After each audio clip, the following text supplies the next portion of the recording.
अपनी ताकत को विकसित करो। ताकतवर ही आदमी मुक्ति पाता है, मोक्ष पाता है।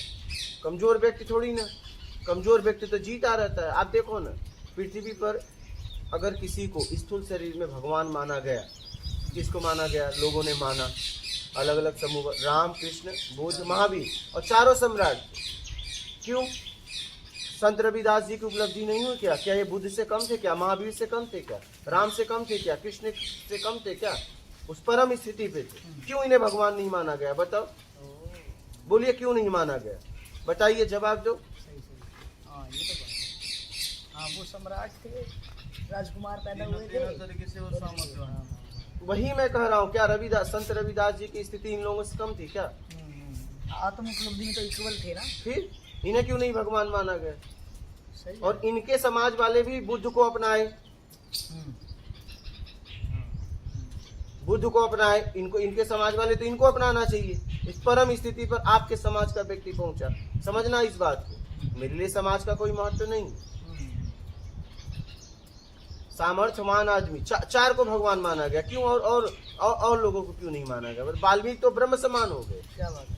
वाल्मीकि को तो ब्रह्म समान हो गए। अगर देखा जाए तो कृष्ण, राम, ये बुद्ध, महावीर से भी ऊपर चले गए, ब्रह्म समाना। वाल्मीकि वह ब्रह्म समाना, ब्रह्म समाना और किसी को नहीं बोला गया। भगवान बोला गया है, महात्मा बोला गया है, किसे बोला गया है बताओ?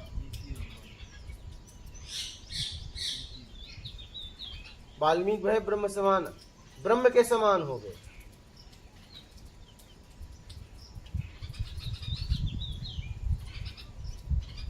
जिसकी शरण में राम को जाना पड़ा। समझना इस बात को। लेकिन वो सम्राट नहीं थे, डाकू थे, इसलिए उनका इतना प्रचार नहीं हुआ। राम से भी ऊपर थे, तभी तो उनके शरण में गए। समझना इस बात को। हम किसकी शरण लेते हैं? अपने से सामर्थ्यवान। हम कमजोर की शरण थोड़ी नहीं लेंगे। हर व्यक्ति, हर जीव अपने से सामर्थ्यवान की शरण लेता है, क्योंकि वही उसको उठा सकता है। तो राम ने किसकी शरण ली? वाल्मीकि।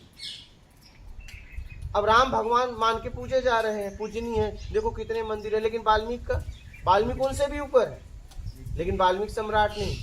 समझना इस बात को, इस पॉइंट को पकड़ लेना।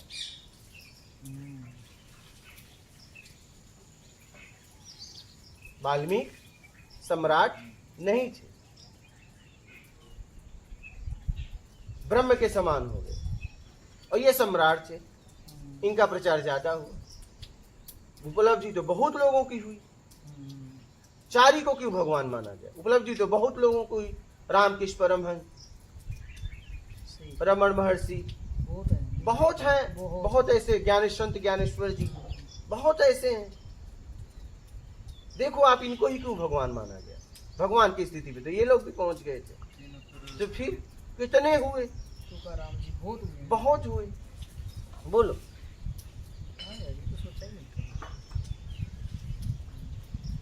इसलिए ताकतवर बनो, सामर्थ्यवान बनो, धन से, तन से, ज्ञान से। इनका एक आश्रम ही रह गया बस, वो इतिहास के पन्नों पे रह गया। तो वही तो, पूजे नहीं जाते, मतलब पूजनी नहीं। हाँ, आम आदमी की तरह, आम बंदा जैसे पूजता है, मंदिर इनके ढेरों सारे हैं, वही वैसे नहीं है। हाँ। इसलिए जीवन में अपनी ताकत को बढ़ाओ, अपनी समझ को विकसित करो। धन, तन, ज्ञान तीनों से बलवान बनो, तब जाके तुम मुक्ति और मोक्ष तक जाओगे।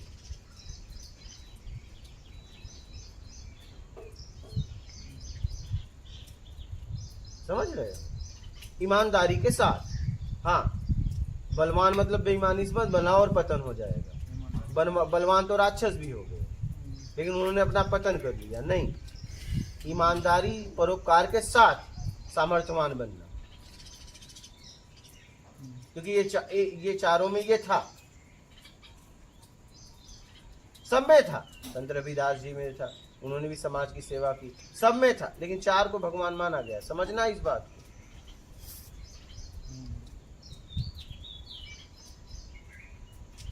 अरे भाई, राम वशिष्ठ के शरण में गए तो वशिष्ठ जरूर राम से श्रेष्ठ होंगे ना। समझना इस बात को। कृष्ण जिसकी शरण में गए, जरूर कृष्ण से वो योग्य होंगे, तभी तो शरण में गए। तो वो क्यों नहीं पूजनीय हुए? पूजनी तो वो भी है। जिसको कृष्ण ने पूजा, राम ने पूजा, वो तो इनसे ज्यादा पूजनी है। समझना इस बात से। ये हम लोगों ने किसको पकड़ा? राम को, कृष्ण को, किसी ने महावीर को, किसी ने बुद्ध को। लेकिन राम जहाँ पे गए, कृष्ण जहाँ पे गए, उनको नहीं पकड़े। इनसे ज्यादा ताकतवर वो है, लेकिन ये राजा, वो राजा नहीं। तो बात बस इतनी सी।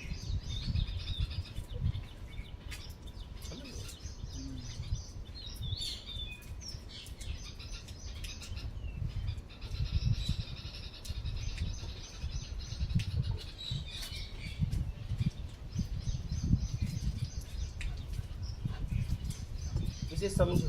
इसलिए अपने आप को ईमानदारी, सत्कर्म से ऊपर उठाओ। मूल तक पहुंचना है तो समझ के जियो। हर क्षण, हर पल, कैसे उठते हो, कैसे बैठते हो, कैसे खाते हो, जब आप बात करते हो तो आपका टोन क्या है, लय क्या है, किससे बात कर रहे हो, क्या बताना चाहते हो, क्या जताना चाहते हो, भाव क्या है। हर चीज देखनी। हाँ, क्या वो सामने वाला जो समझ रहा है उसी भाव में आप बात कर रहे हो, पता चला अंदर से आपका भाव कुछ और है, सामने वाले को दर्शा कुछ और रहे हो, ये बेईमानी। क्या आपका अंदर वाला भाव बाहर समझ रहा है वही है? अगर ना समझो तो बता दो, भैया तुम्हारे प्रति मेरा ये भाव है। भ्रम में मत रहो, भ्रम में मत रहो। हम बता देते हैं, हम खुला बोल देते हैं, आपके प्रति मेरा ये भाव था, अब नहीं है, क्या करें बताओ? अब नहीं है तो क्या करूं? एक लड़का था, उसे 2 दिन से समझा रहे थे, भैया महागुरु आया था, एक काम करो, बातचीत ना करो। उठा, देखा 2 दिन, 1 दिन समझाया, हम वो बात कर रहा था, उनकी बात खत्म। मैं बोला तुमको बोल रहा था भैया ना, मत बात किया करो, यहाँ मना है। बोले ऐसा है, कल चला जाऊंगा। बोला कल क्यों जाओगे, आज जाओ। कल तक तुम्हें मैं कैसे देख पाऊंगा? हाँ, कल तक तुम्हें कैसे देख पाऊंगा?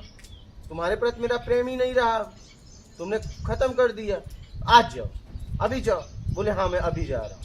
गए, कल जाना है तो आज जाओ। 1 दिन तुम्हारे साथ हम नहीं जी पाएंगे, 1 दिन जीवन का हम नहीं बर्बाद करना चाहते तुम्हें देख के। और या तो तुम भी मुझे नहीं देख पाओगे ना, तुम्हें भी तो घुटन होगी ना। इसलिए अभी नर्मदे हर और चल अपने घर, निकल लो।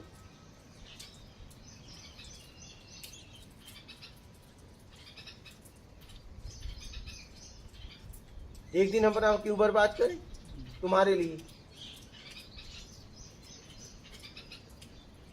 तो कहने का मतलब है उठना, बैठना, बोल चाल, हर समय सचेत रहो। हर समय मतलब हर क्षण, तभी आप अपने आप को साध पाओगे, अपने आप को निकाल पाओगे। क्या करते हो, कब करते हो, हर पल, हर क्षण किस भाव से कर रहे हो, क्या भाव बन रहा है, सामने वाला क्या कर रहा है, तुम क्या कर रहे हो, किस भाव से कर रहे हो, टोन क्या है बोलने का, हर समय जांचना पड़ेगा, तभी आपका स्तर उठेगा। नहीं तो बस ऐसे घूमते रह जाओगे हर समय, मतलब हर वक्त। और ये काम आपका है, किसी और का नहीं है। क्योंकि किस टोन में बोलते हो, किस भाव में बोलते हो, वो आपको पता है। कभी कभी आपका अंदर का टोन बहुत अग्रेसिव रहता है, लेकिन बाहर दिखाते हो मैं बहुत सरल हूँ। लेकिन सामने वाला पकड़ लेता है अगर वो उस स्तर का है तो, लेकिन वो भी आपको नहीं बताएगा, क्योंकि आप झूठ बोल रहे हो तो वो क्यों तुम्हें बताए? वो तो हर भाव को पकड़ रहा है। अगर कोई शिक्षक है तो हर प्रश्न के उत्तर को समझ रहा है, तुम गलत लिखे कि सही लिखे। अगर वो शिक्षक है तो विद्यार्थी को नहीं पता है, ये गलत होता तो लिखता ही नहीं हो। उसे पता है मैं सही लगाया हूं, लेकिन वो देखते ही समझ गया गलत क्या। तो ऐसे ही देख, शब्द सुनते ही समझ में आ जाते हैं कि तुम बोल कहाँ से रहे, तुम्हारे शब्द में मिलावट है कि नहीं है, वो व्यक्ति पकड़ लेता है। उस स्थिति में है तो, अपने आप में है तो।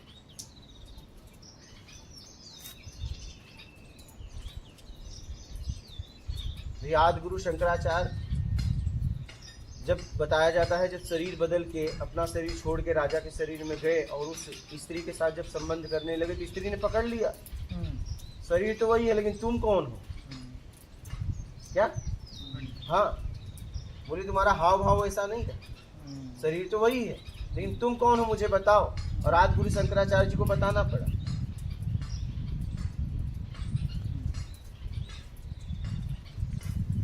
ये समझ में आ जाता है कि उसके पति का हाव भाव अलग था, अलग से तो हाव भाव से पकड़ लिए। बोले शरीर तो वही है, तुम कौन हो? तुम वो नहीं, तो तुम्हारा सब हाव भाव, छूने का तरीका, बैठने का तरीका सब बदल गया है। तुम कौन हो ये बता दो। तो उन्होंने बताया, तो सब समझ में आ जाता है। इसीलिए मैं आप लोगों को कहता हूँ हर वक्त सचेत रहो, हर क्षण, हर पल।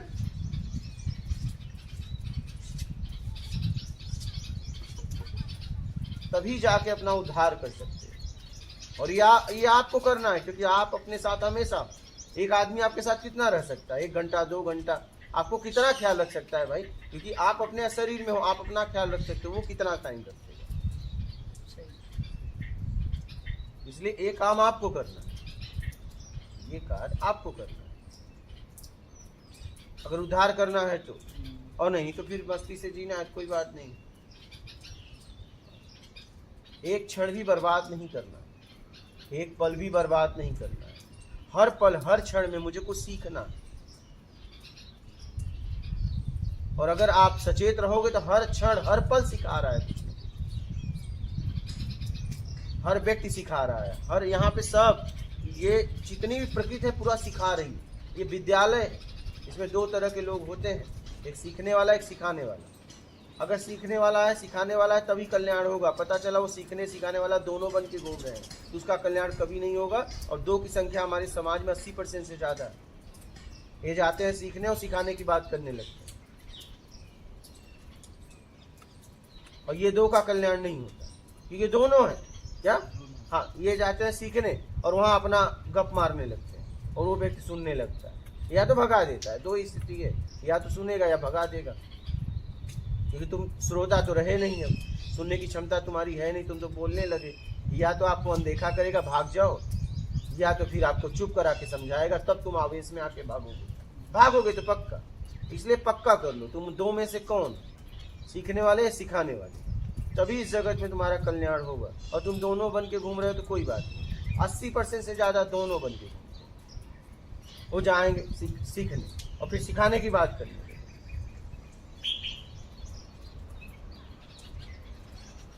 वो उसकी सरलता को, सहजता को, वो मतलब कुछ और समझ बैठते। तो उनको लगता है कि यार इससे ज़्यादा टैलेंटेड तो मैं हूँ, इससे ज़्यादा तो ज्ञान मेरे पास है, ये तो बेकार आदमी है, ऐसा लगने लगता है। और वो हंसता रहता है, अंदर ही अंदर हंसता रहता है, ऐसा लगता है बहुत। रामकृष्ण परमहंस ऐसे बैठे थे, एक डॉक्टर आया, बोला एक फूल तोड़ के लाओ। गए फूल तोड़ के ला के दो, उनको लगा माली है। बाद में उन्हें बहुत पछतावा हुआ। तो ऐसे लोग बड़े सरल होते हैं, आप ये ध्यान रखना। खानदानी रईस हो गए, समझ रहे हो, खानदानी रईस हो गए, और उस अपने आप में रहने वाला बहुत सरल होता है। बहुत सरल मतलब बहुत, तुम्हारा नौकर भी उतना सरल नहीं होगा। और जब तुम उसके पास रहने लगोगे तो कहोगे यार इससे ज्यादा टैलेंट तो मेरे पास है, इससे ज्यादा तो मुझे ज्ञान है। तो उसे धीरे धीरे छोड़ के जाने लगता है। बहुत कम लोग उसके पास आखिरी में बचते हैं, और आखिरी में बचने वाला का उद्धार हो जाता है। उसके पास बहुत कम लोग बचते हैं। भीड़ खूब आती है, लेकिन बचते बहुत कम लोग, क्योंकि वो एकदम सरल होता है।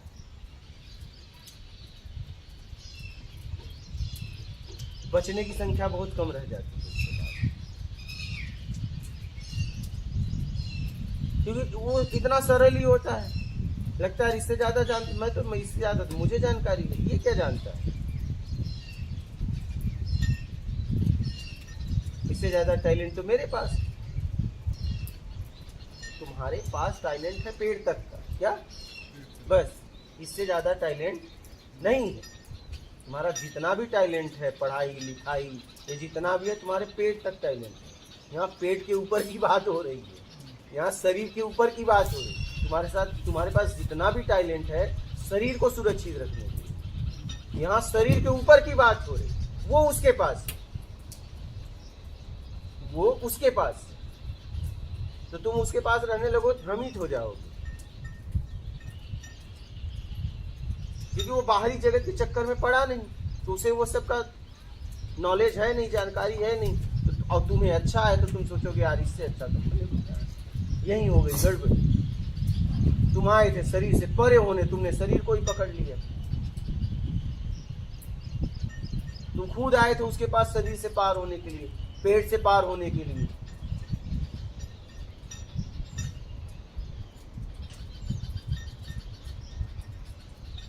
तो शब्द, दृश्य, गंध, रस, स्पर्श से मैं कैसे ऊपर उठ पाऊं, इसीलिए उसके पास आए थे ना। और तुम जाके वहां अपना टैलेंट बताने को, वही हो जाती है गड़बड़।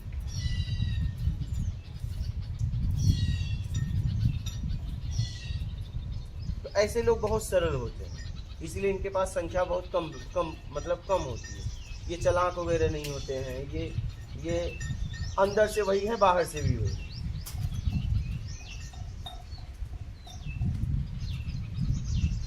ये लोग तो ऐसे होते हैं कि इन्हें जैसे चाहे वैसे रख दो, लेकिन प्रेम से, हाँ प्रेम से, हाँ।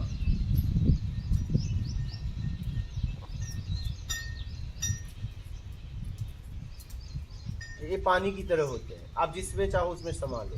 गिलास में डालो गिलास, लोटे में डालो लोटे, चम्मच में जमीन फेंक दो तो जमीन की, मतलब ये इनमें जरा सा भी ठोसपन नहीं रहता, पानी की तरह होते हैं। आत्मज्ञानी पुरुष पानी की तरह रहते, इन्हें कहीं भी डाल दो ना, ये कभी भी विरोध नहीं करेंगे, कभी भी ये विरोध नहीं करते। ये शरीर छोड़ने पे भी हंसते रहते हैं, ये कभी विरोध नहीं करते हैं। जहां ढलान पाए चले गए, ऊंच पाए वापस आ गए। पानी की तरह इनका जीवन होता है, जिसमें चाहो उसमें समा लो। हाँ, जहाँ पे राग द्वेष वाले होंगे, अहम वाले होंगे, वहां से वापस आ जाते हैं। वो वापस नहीं आते हैं, आ ही जाता है। पानी थोड़ी ना वापस आ रहा है, ऊंचाई आई तो पानी वापस थोड़ी ना आ रहा है, आ ही जाएगा, ढलान की तरफ बहता है, उसका स्वभाव है ढलान की तरफ बहना। तो ऐसे ही आत्मज्ञानी पुरुष हमेशा जिज्ञासु के पास जाते हैं, मतलब जाते नहीं है, प्राकृतिक है। ऐसा नहीं को जिज्ञासु को ढूंढते हैं, नहीं। पानी क्या किसी मार ढूंढता है क्या? नहीं। अगर पानी को वहीं रोक दो तो वहीं वो खत्म होकर ऊपर चला जाएगा।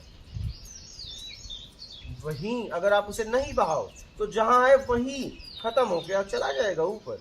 तो वैसे ही आत्मज्ञानी है, जिज्ञासु मिले तो भी ठीक है, नहीं मिले तो भी ठीक है, एक दिन शरीर छोड़ के निकल जाएंगे। वो खोजते नहीं,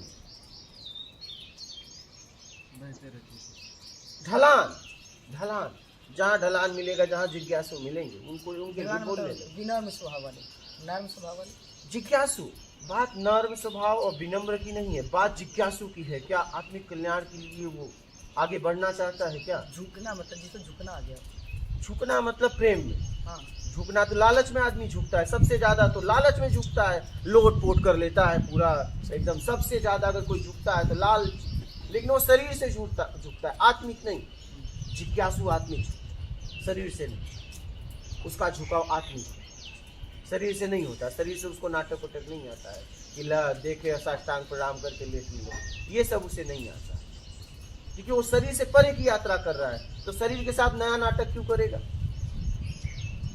जितने लालची इनको लोट पोट करते खूब देखो, खूब ये गुरु के सामने एकदम लोट पोट करने लगते हैं, एकदम माथा एकदम घसीटने लगते हैं उसको प्रभावित करने के लिए। अगर गुरु है तो हंसने लगता है, और वो भी नौटंकी वाला गुरु है, वो भी अगर उसके अंदर भी पाखंड है तो वो आशीर्वाद देने लगता है, खुद उसे भी अच्छा लगता है, यार इतने लोग मेरे सामने झुक रहा है। और आत्मज्ञानी गुरु को कहेगा ये सब क्या कर, क्या जरूरत, क्या जरूरत,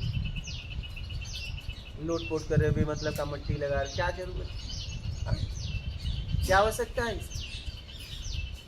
लेकिन गुरु स्थिति में नहीं है तो कहे उसे बड़ी खुशी मिलेगी, यार हमारे सामने इतने लोट पोट कर रहे हैं, साष्टांग प्रणाम कर रहे हैं, दंडवत कर रहे हैं, मेरी जय कर रहे हैं, जयकारा लगा रहे हैं, फूल बरसा रहे हैं। आत्मज्ञानी कहेगा यार काहे को बर्बाद कर रहे हो, फूल जहाँ है वहाँ रहने दो ना, क्यों बर्बाद कर रहे हो इसे, उस पेड़ में ही रहने दो ना इसे, क्यों इसे अलग कर रहे हो?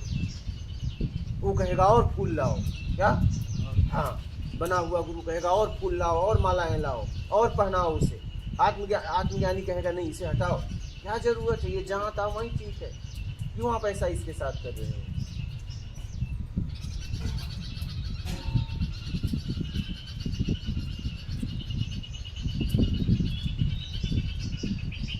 आत्मज्ञानी को कह दोगे तुम्हें कुछ नहीं आता, कहेगा हाँ ठीक है, कभी भी सिद्ध नहीं करेगा, वो सिद्ध करता ही नहीं। हाँ ठीक है, लेकिन अगर बना हुआ है तो वो तुम्हें सिद्ध करेगा। कैसे क्या बात कर रहे हो, आता है मुझे, मैं तुम्हें सिद्ध करता हूँ ना, कई प्रमाण देगा।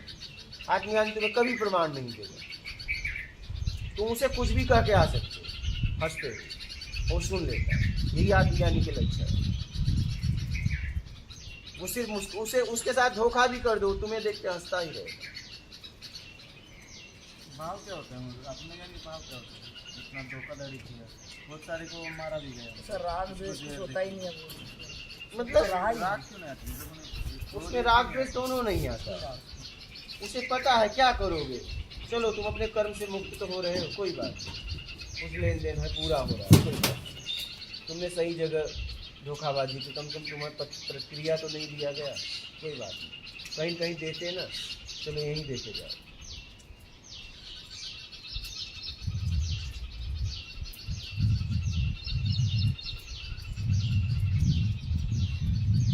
इसलिए हर वक्त हर पल सचेत रहो और ताकतवर।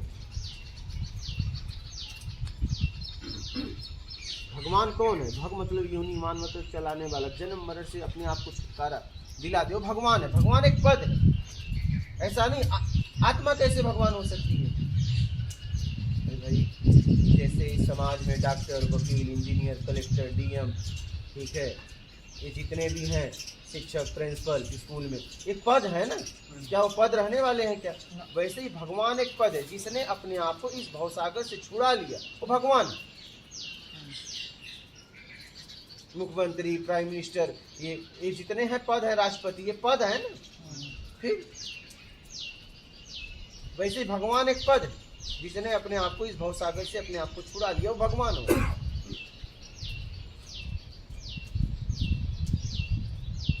बात समझ रहे? ये पद है।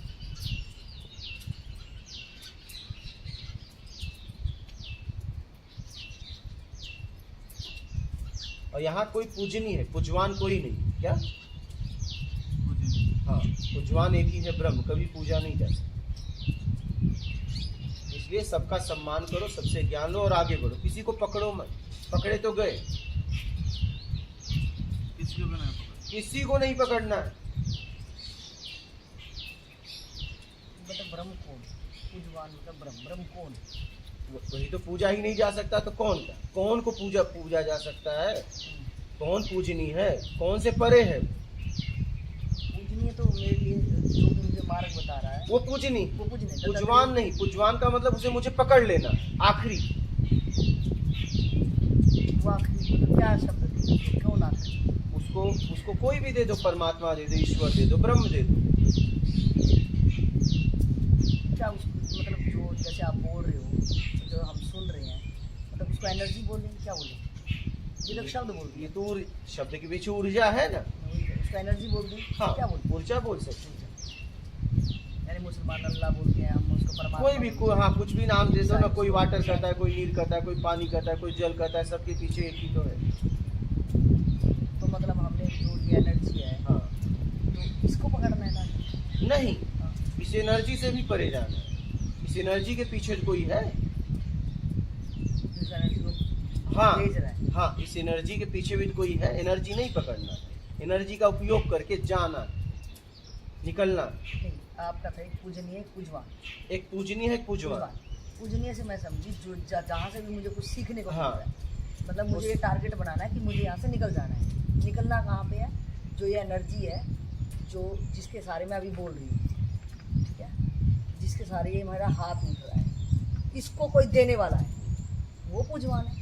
इस एनर्जी को, ये बोलने वाली ताकत को, इस हाथ को उठाने वाली ताकत को कोई मुझे कोई किसी से, मैं जैसे पंखा चल रहा है तो बिजली कहीं से आ रही है, कहीं से आ रही है। कहीं से आ रही है, तो आपके लिए अब तो वो देखना जहाँ है से कि बिजली कहाँ से आ रही है। हाँ, डायरेक्ट तो उसी में से नहीं आएगी आपके घर वाली बिजली। हाई ट्रांसफार्मर जहाँ पे भी होगा, जहाँ वहीं से तो आएगी। हाँ, वहाँ पहुँचोगी, फिर वहाँ के भी आगे जाना वहाँ से पड़ेगा, रहेगा, मतलब वहाँ से main आगे जा- जाना, हाँ, हाँ। सही है। वो तो एक मेन केंद्र कहीं पे और भी मेन होगा। 33,000 में जाओगे, फिर 33,000 से परे प्रकृति में चला जाना पड़ेगा कि बिजली प्रकृति से आ रही है। हाँ मतलब लास्ट में जो चीजें पानी से बन रही है, हाँ। डैम है, जो भी उसमें इक्विपमेंट लगे हैं, मतलब हाँ, पानी भी तो एक निमित्त है ना घूमने का, हमें समझिए खींच रहा है कहीं से। लास्ट में हमने बनाने वाले वो निमित्त थे, और जो चीजें लग रही हैं वो लास्ट में प्रकृति के संग्रह से वो हो रही है। तो मतलब मेरा ये कहना है, एक पूजनीय मतलब मुझे जो भी मार्ग बता रहा है। पहले मैं ये बताती हूँ कि मैंने टारगेट और मैंने दुनिया को देख के आज ये समझ में आ गया, इस पॉइंट पे हम खड़े हुए कि यहाँ कुछ भी नहीं है, यहाँ हम अपने कर्मों के द्वारा भेजे गए हैं यहाँ पे, और आज संसार के लथेड़े खा के हम इस पॉइंट पे आ गए कि संसार में जो हमें लग रहा था ये सब भूल भुलैया, ये तमाशा है और एक दिन यहाँ से निकल जाना है, मतलब पशुवत जिंदगी जी रहे हैं। लेकिन आज मुझे समझ में आया कि ये लाइफ को यहीं छोड़ते हैं, जैसे माता गुरु को बहुत जल्दी समझ में आ गया है ना। तो आज वो चीज़ें किसी साधक को समझ में आएगी कि ये तो मैंने उल्टा एक किताब पढ़ ली है जो कि मुझे उल्टी समझ में कभी आने वाली भी नहीं है। आज वो इस पॉइंट पर उसने सीधी कर लिया। अब आपका आया कि एक पूजनीय है, एक पूजवान। पूजनीय जो मेरे को इस समझ को देने के लिए बहुत लोग आए होंगे, जैसे दत्तात्रेय जी किस गुरु बनाए उन्होंने कि वो किसी से भी सीख लेते थे। 24 माने बनाए नहीं, 24 माने बनाए नहीं बनाए नहीं, वो तो अनलिमिटेड हो सकते हैं ना कि वो वैसा हाँ, तो बोल रहे हैं मछली मानना और बनाने में दोनों में फर्क है। नहीं, जहाँ मेरे को लग रहा है मानना मतलब अटकाओ कि मैं एक पॉइंट पे रुक गया, अगर मैंने नहीं, बनाना मतलब अटकाओ, हाँ बना मानना मतलब मान के निकल गया, हमने उससे ज्ञान लिया और निकल गया। बनाना और मानना उस सेंस में जहाँ पे मैं बोल रही हूँ उस शब्दों को ना पकड़ के, मतलब उन्होंने वो जो भी सामने आता है उसके अंदर जो अतिशय जो भी उसको ज्यादा गुणवत्ता दिखती है वो गुणवत्ता वो ग्रहण कर लेता धारण कर है, उसका कहानी खत्म, उसे गुरु का उसका नहीं सम्मान बदल- देके निकल हाँ बस उसका शुक्रिया कि तेरे से मैं ये सीखा, और वो अगले पॉइंट पे अगले स्टेप पे बढ़ जाता है। तो पूजनीय मैं समझी हूँ जो मुझे जहाँ से मुझे गुणवत्ता मिली और मैंने वो ग्रहण की, उसका शुक्राना, और हम चले आगे। अब आपका है पूजनीय, मैं जहाँ तक समझी यही है मेरे लिए पूजनीय। हाँ। अब आपका पूजवान, तो पूजवान का मतलब क्या, मैं जहाँ तक समझी कि जो ये एनर्जी फ्लो कर रही है, जो आपके मुखारबिंद से शब्द निकल रहे हैं, हम श्रोतागण उसको ग्रहण कर रहे हैं, जो किसके सारे कौन बोल रहा है, किसके सारे कौन सुन रहा है, या बोलने वाले और सुनने वाले को कौन एनर्जी भेज रहा है, क्या मैं उसको परमात्मा बोलूं? मुझे तो पहले कुछ नहीं चाहिए, मैं आना है, और जब मुझे कुछ नहीं चाहिए हम अभी कुछ नहीं बोल सकते, निर्णय नहीं ले सकते। जब हम वहाँ उस स्थिति में नहीं है तो उसके बारे में निर्णय क्यों लेना। तो पूजवान को कैसे बोलोगे, डिफाइन कैसे करोगे ना, पूजवान कौन, पूजनीय तो समझ में आ गया। पूजवान कौन है में नहीं आता, अच्छा, कौन है से परे, तो पहले कौन है से परे जाओ। पूजवान कौन है में नहीं आता, तो कौन है से परे, पूजनी कौन है में आता है। मेरा ये कंफ्यूजन है यहाँ पे कि वो तो मुझे आ गया, मुझे वहाँ से अपने होम टाउन से मेरे को एमपी आना था, तो मैं थोड़ा रास्ता तय करके लास्ट में मुझे टारगेट पता है कि यहाँ पे आना है मुझे। तो माइंड में जब टारगेट बंदा लेके चलेगा कि वहाँ पहुँचना है, तो वो पहुँचेगा ना, रास्ते में कितनी भी चीज़ है। हाँ, तो देखना तो कि ये पूजवान टारगेट को- आखिरी है, ये देखना कि ये टारगेट आखिरी है, जहाँ आखिरी पहुँच जाओ उसके आगे कुछ नहीं है ना पीछे, खत्म, वो पूजवान, और उसे पूजा नहीं जा सकती। जहाँ सब सन से गिर जाएंगे, तो सब खुद सब ही क्वेश्चन भी नहीं खत्म, करेंगे। सब खत्म, तो इस एनर्जी को क्या बोलोगे, मैं इस एनर्जी को क्या सिर्फ बोलोगे? एनर्जी, और सिर्फ क्या एनर्जी। बोलेंगे? एनर्जी तो एनर्जी, पत्ते को पत्ता बोलेंगे और क्या बोलेंगे। सिर्फ पत्ते का एनर्जी। किस तरीके से उपयोग करो, निकलो, एक एनर्जी है, ऊर्जा है।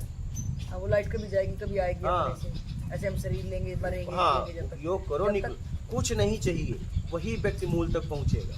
क्या देख लो, पक्का कुछ नहीं चाहिए, ये देख पाओ तो देख लो, कुछ नहीं चाहिए वाला ही मूल तक पहुंचेगा, ये ध्यान रखना। यानी हमें वक्त पे ये देखना है कि वो मैंने जो लास्ट टारगेट माना था, मेरी वृत्ति उधर काम कर रही है कि प्रॉपर नहीं कर रही है, या मेरे को उलझाव आ गया कहीं। क्या मैं कुछ नहीं चाहिए और वो कुछ चाहिए, तो क्या कुछ चाहिए कुछ नहीं चाहिए तक पहुंचने के लिए, तब तो ठीक है। सही। समझना इस बात को, क्योंकि चाहिए जरूर, क्योंकि कुछ हाँ, नहीं तक भी पहुंचने के लिए हाँ, कुछ तो चाहिए। साधन तो चाहिए तो ना। क्या कुछ चाहिए, क्या कुछ नहीं तक पहुंचने के लिए चाहिए, तब तो ठीक है। सही है, पता चला कुछ चाहिए में ही अटक गए, सही। तब नहीं, तब अटक गए। हाँ, देखना ये है कि भोग को भोग से मुक्त होने के लिए भोग कर रहे हो, तब तो ठीक है। पता चला भोग को बढ़ाने के लिए भोग कर रहे हो, तब तो फंस गए। हाँ। और ये भाव का पता सिर्फ तुम्हें, दूसरे को नहीं। अगर मैं खाना भी खा रहा हूँ तो और ये गुरु स्थिति में है, उसे हो सकता है, तुम्हें नहीं। हाँ उसे भी होता है, लेकिन वो बताएगा नहीं। अगर हम उससे पूछेंगे अपनी स्थिति तो हाँ, मार्गदर्शन करेंगे। वो दिखा देगा, मार्गदर्शन नहीं करेगा, वो आपको दिखा देगा आपकी पूरी तरह। तो क्या वो अपने से दिखा देंगे या हमें उनसे बोलना पड़ेगा? नहीं, आप उसके पास रहोगे, धीरे धीरे धीरे धीरे धीरे धीरे आपको वो आराम से स्थिति में ले जाएगा कि ये एक एक एक एक तुरंत आप बर्दाश्त नहीं कर पाओगे, क्योंकि आपने बहुत कुछ अपने आप को मान लिया वो मेरे पास है। और तुरंत अगर वो कह दे तो आप बर्दाश्त नहीं करो, हाँ, नहीं करो। वो फ्लो इतना भारी होगा कि मेरे हाँ। को छूटना हाँ थोड़ी नहीं है। एकदम मेरा ही संग्रहित किया हुआ है ना वो। समय देना पड़ता है, समय देना पड़ता है, क्योंकि तुरंत कह दिया जाए तो आप मानोगे ही नहीं, नहीं, वो प्रेशर से मारेगा तो टूट ही जाएगी ना वो चीज़। आप मानोगे ही नहीं, कहोगे ऐसा थोड़ी ना है। नहीं सही, वो धीरे धीरे समझ पड़ेगी। वो धीरे धीरे उसके साथ रहोगे, उसके सत्संग सुनोगे तो धीरे धीरे धीरे धीरे तुम्हारा अस्तित्व तुम्हें समझ में आएगा।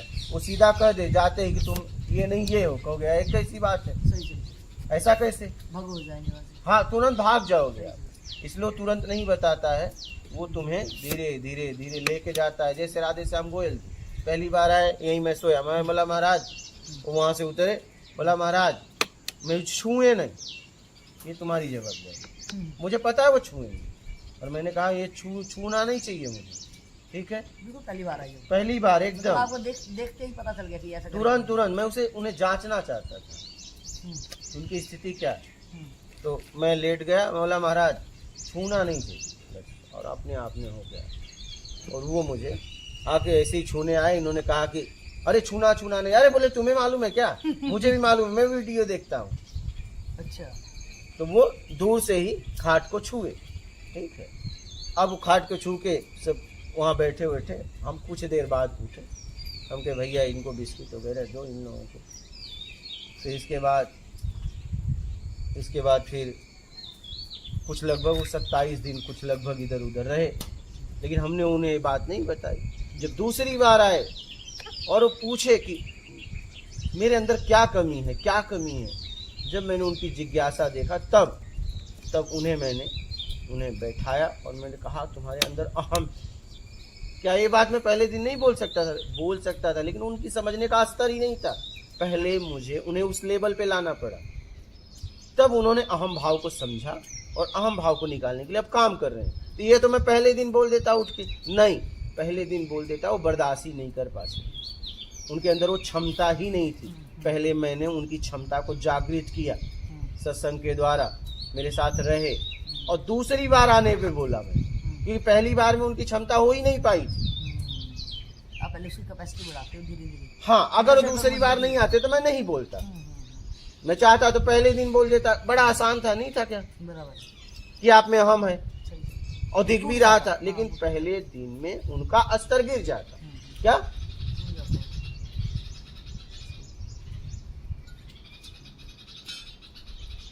पहले मैंने उन्हें समझने की क्षमता दी। क्या तो ये जो ये लेन देन है, जैसे आपने उनके अंदर जो चीज़ था वो आपने भाप भी ली, स्टार्टिंग में ही आपने भाप लिया है ना, उसके बाद आपने थोड़ा वक्त दिया, तो आपने बोला कि तो ये गुरु अकेला काम करता है या ये साधक को भी? नहीं, वो उसकी भी जिज्ञासा है ना, दोनों बराबर काम करते हैं। उसकी भी जिज्ञासा। उनके साथ 3 लोग और आए थे, 4 लोग आए थे, हमें और को तो थोड़ी नहीं जाते, हमारी नजर सिर्फ उन पे थी।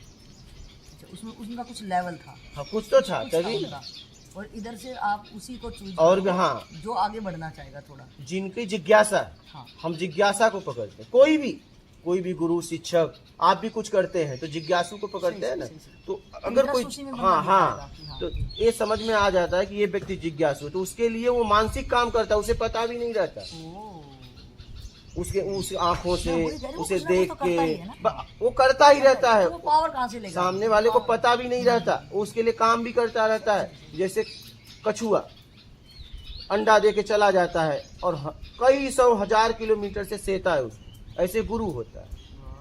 गुरु की नजर अगर एक बार पड़ गई और पूरे भाव से पड़ गई कि नहीं ये जिज्ञासु है, इसका कल्याण पक्का होना चाहिए, फिर आप दुनिया के कोई कोने में रहो ना, वो आपको साधता रहेगा। हाँ, जैसे कछुआ अंडे को साधता है, और जब वो फूटने वाला होता है तो वो आ जाता है। हाँ, जब वो फूटने वाला होता है तो वो कहीं भी रहता है, वो आ जाता है, हजारों किलोमीटर दूर से आ जाता है। ऐसे ही गुरु होता। वो चाहिए भी नहीं ना, नहीं, उसे क्या उसको चाहिए, कुछ चाहिए भी नहीं, उसे वो क्या चाहिए। कितनी मेहनत करता है उसके लिए। हाँ,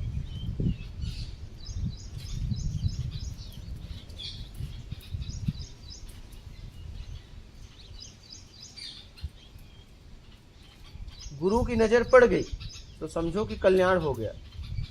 नजर तुम्हारी गुरु पे पड़ी है, लेकिन गुरु का तुम्हारे ऊपर नजर पड़ा क्या, वो मायने रखता है। उसके लिए क्या करे फिर कोई बंदा? जिज्ञासु बात कि जिज्ञासा को कैसे बढ़ाए? जिज्ञासा मतलब क्या, पक्का आपको आत्मिक कल्याण चाहिए क्या, यही जिज्ञासा है। पक्का आपको करना पड़ेगा, नहीं मुझे इसके अलावा कुछ भी नहीं चाहिए, मुझे आत्मिक कल्याण ही करना है, मुझे इस भवसागर को पार ही करना है। वो जिज्ञासा देखता है। तुम नहीं बोलोगे तो भी वो समझ जाएगा, तुम्हें उसे बोलने की भी जरूरत नहीं है। ऐसा भी नहीं कि आपको उसे बोलना पड़ेगा। एक जिज्ञासा हो जाती है कि जोश में जो बंदा थोड़ा सा सफुरना हुई और उसने उसको वैराग्य आ गया। जो आम धार्मिक चीज़ों में कोई बंदा इन्वॉल्व होता है स्टार्टिंग में, कि उसको थोड़ी सी जिज्ञासा हुई या संसार से वो हार गया। बहुत तरीके से लोग आते हैं अध्यात्म की तरफ, जो अध्यात्म का इतना मतलब अध्यात्म के अंदर इतना सार नहीं रहा। मतलब अगर कहें तो बेजान जैसा है अध्यात्म को। अगर कहें या तो बहुत सुप्रीम बंदे ही समझ पाए इसको। हाँ। लेकिन भीड़ इतनी करोड़ों की जो आ जाती है, हाँ। वो मेरे ख्याल से जो हारे हुए बंदे हैं दुनिया के, चलो अभाव भाई, में कुभाव में हाँ मतलब थक इस गए टाइप के हैं। वो बंदे आते हैं। हाँ। अगर कोई बंदा एक इस रास्ते में चल ही पड़ा है, तो वो बना तो संसार उसके जो स्वभाव में वो संसार में रह के आया है, वहाँ भी उसका मोह है, बहुत सारी चीज़ें हैं। तो अभी वो पूरे वेग से चला है, बहुत चीज़ें देखिए पूरी वेग से चलती हैं, लेकिन कहीं ना कहीं ऐसे भटकाव आएंगे, बेचारा फिर अधोगति को वो उपलब्ध हो जाता है। ठीक है, उधर पूरा जोश के साथ चला था, ईमानदारी थी शुरू के चलने में, वो ईमानदारी, कोई वो भी नहीं था, उसको कुछ ना चाहिए की स्थिति में था कि इसके सिवाय मुझे कुछ नहीं चाहिए। लेकिन देखने में बहुत बार ऐसा है कि वो जिस भाव से चला था, आगे क्या क्या हालात ऐसी हो जाती हैं कि ऐसी नाजुक स्थिति होती है कि उसको फिर ना चाहते हुए भी अब वो दोबारा गिर जाता है। ऐसा नहीं होता। अच्छा, नहीं, फिर क्या होगा वहाँ पे? क्या उसके जोश में कमी आ गई या नहीं, वो कहीं न कहीं कुछ अभाव में कुभाव में चला था, स्वभाव में चला ही नहीं। स्वभाव में चलने वाला व्यक्ति कभी पलटता ही नहीं। या तो वो लक्ष्य तक पहुंचता है या तो वो मृत्यु आ जाती है, वो कभी मुड़ ही नहीं सकता। अगर उसका खुद का चैलेंज होगा खुद के साथ में, वो खुद समझ के निकला है तो, और उस परिस्थिति की वजह से निकला है, जब वो कहता है यार क्या करूं, समाज ऐसा ही है, वो लौट आता है, वो समाज को दोषी दे देता है। और सामर्थ्यवान व्यक्ति, स्वभाव वाला व्यक्ति कहता है किसी का दोष नहीं, दोष मेरा है। वो लक्ष्य तक पहुंचेगा या तो मर जाएगा, यात्रा में खत्म कर देगा अपने आप, लेकिन वापस नहीं जाएगा। वीर कभी वापस नहीं जाता। क्या? वीर कभी वापस नहीं जाता। वो अपने जिद को, अपने दायित्व को, कर्तव्य को, जिम्मेदारी को पूरा करता है, चाहे जैसे। ये तो फतेह पे लगा है, वीर गति बस, प्राप्त बस, हो गया। बस। दो ही इस पे मैंने कविता एक सुनाई है, मुझे बहुत अच्छा लगा।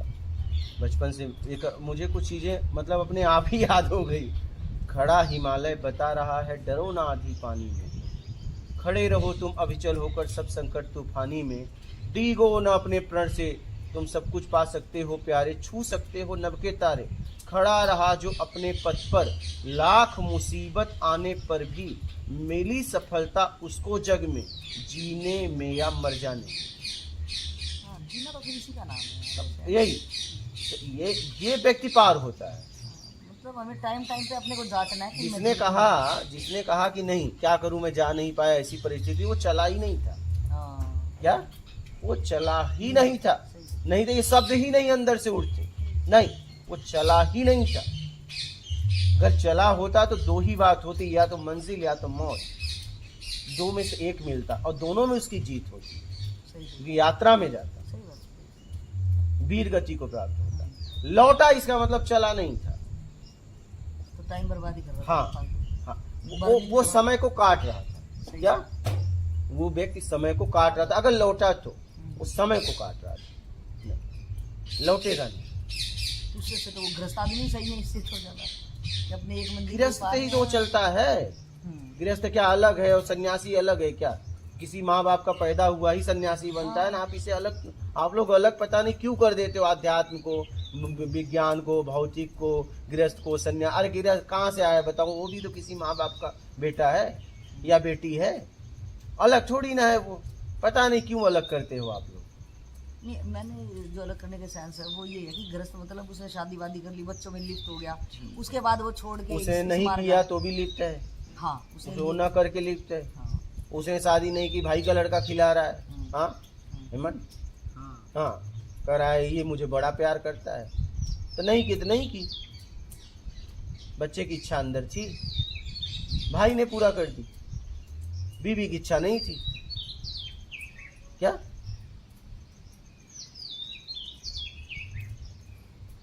भाई द्वारा पूरा हो गया, उसके भाई के बच्चे को उसने अपने बच्चे बना लिए। बीवी नहीं चाहिए था उसको, बच्चे चाहिए था। हाँ इस तरीके से वो फंसागर में फंसता है।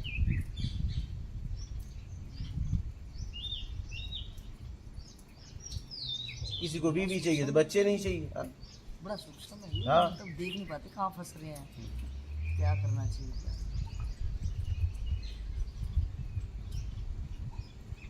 इसलिए तो कहता हूँ सचेत होकर, समझ समझ कर आगे।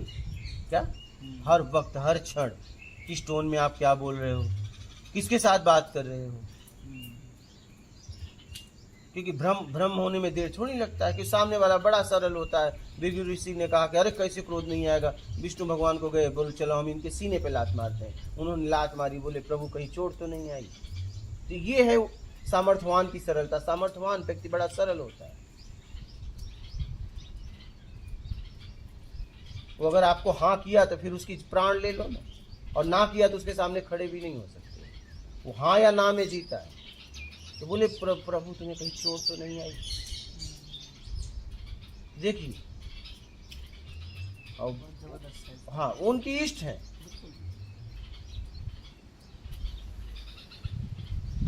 तो हम भ्रमित हो जाते हैं। क्या भ्रमित हो जाते हैं? क्या इससे अच्छा तो जानकारी मेरे पास है तुम्हारे पास पेट तक के, क्या इससे ज्यादा नहीं।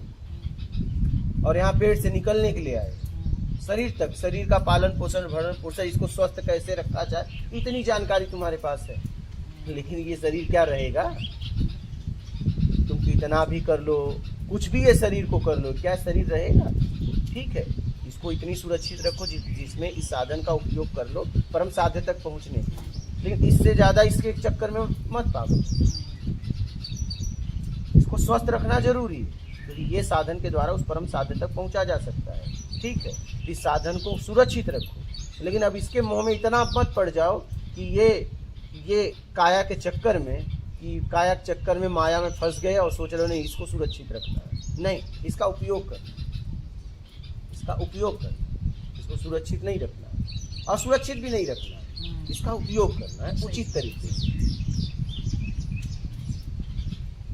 तो जानकारी खूब है, इसीलिए तो लोग आत्मज्ञानियों के पास भीड़ खूब आ जाती है, लेकिन लौट आती है। लोग कहते हैं यार इससे ज्यादा तो मैं जानता हूँ, इसको क्या मालूम है? मालूम है तुम्हें, सही बात है। खूब बहुत ज्ञान है, खूब शास्त्रों वेदों उपनिषद खूब ज्ञान लिए हो, खूब बढ़िया पैसा कमा से, खूब पेट तक की जानकारी खूब है तुम्हारे पास, शरीर तक की जानकारी खूब है, लेकिन उससे नहीं कुछ होगा।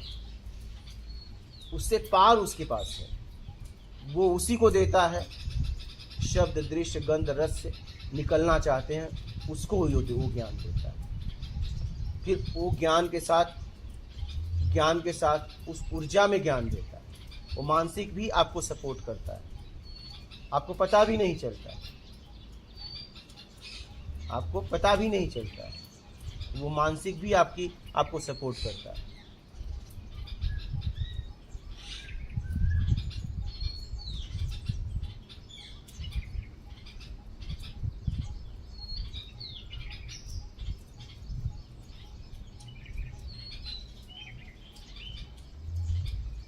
इसलिए समझकर सूझबूझ के साथ यात्रा करें।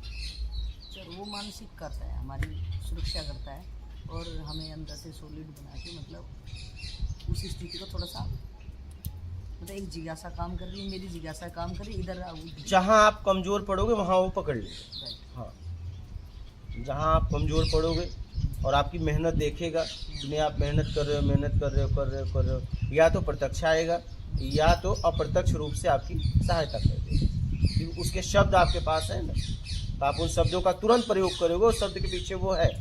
जैसे हर चेक के पीछे एक आदमी होता है। क्या? जब आप अपने बैंक में डालते हो तो उसी के बैंक में रिटर्न जाता है। अगर वो चाहे तो रोक सकता है। उसके लिए बहुत आसान है कि आपको चेक दिया और तुरंत चेक का नंबर दे के बोले ये चेक आए तो पास मत करना। अब आपका चेक नहीं पास होगा। क्या? नहीं होगा। और ये काम कुछ ही मिनट का है, नहीं तुम चेक लेके घूमते रह जाओगे। हाँ, पास नहीं होगा। गुरु के हाथ में है, ज्ञान दे दिया तो आप ये ना समझो कि आप उससे जरा सा इधर उधर करके आप उसका उपयोग करोगे, नहीं कर पाओगे, पूरा खत्म। उसे बस हाँ कि जा, जब तुझे जरूरत पड़ेगी, जिस दिन तुम्हें जरूरत पड़ेगी उस दिन तुम भूल जाएगा। जा, और उस दिन वो भूल गया। जब तक लोगों की जरूरत थी उपयोग किया। मेमोरी पे भी कंट्रोल कर लेते हैं, हर चीज पे वो कंट्रोल पूरा। अरे मैं कह रहा हूँ सामान्य आदमी देख लो ना, आप चेक दीजिए किसी को, आप चाहो तो तुरंत बैंक में ये चेक पास मत होने देना, नहीं आप एंट्री करा दिया वो आएगा, पास ही नहीं होगा। हाँ, आप तुरंत रद्द करा दिए तो आप सोचे कि नहीं गुरु से हम ज्ञान लेके चले गए और उसका समाज में दुरुपयोग करेंगे, नहीं, काम ही नहीं करेगा ना।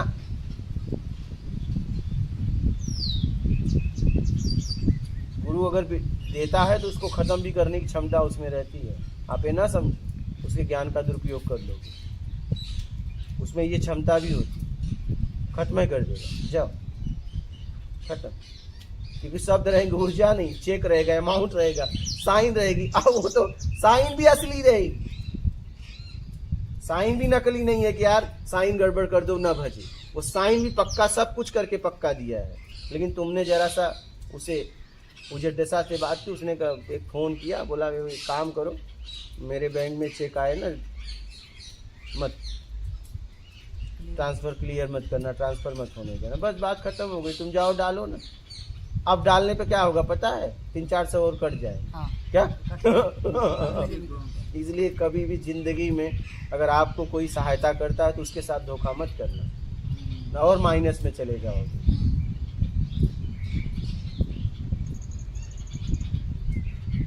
तो उसके साथ धोखा करने पे तुम और गिर जाओगे।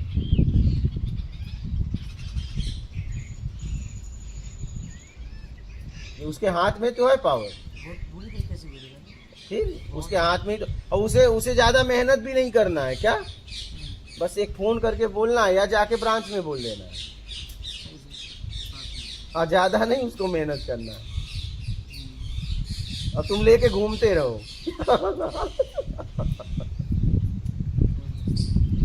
ऐसे ही जहाँ से ज्ञान लो वहाँ पे समर्पण रहना बहुत जरूरी है। नहीं तुरंत गए, पहले से भी ज्यादा बदतर चले जाएगा। हाँ, ज्यादा जबरदस्त। वही ज्ञान आपको अशांत देने लगेगा। क्या? आपको अशांत करने लगेगा। वही ज्ञान, उसी का ज्ञान घुटन देने लगेगा।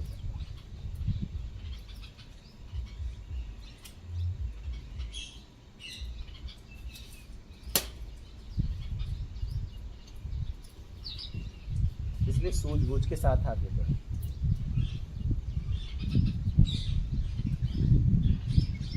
बोलिए, और किसी का प्रश्न है? हाँ महाराज, और सूझबूझ के साथ आगे,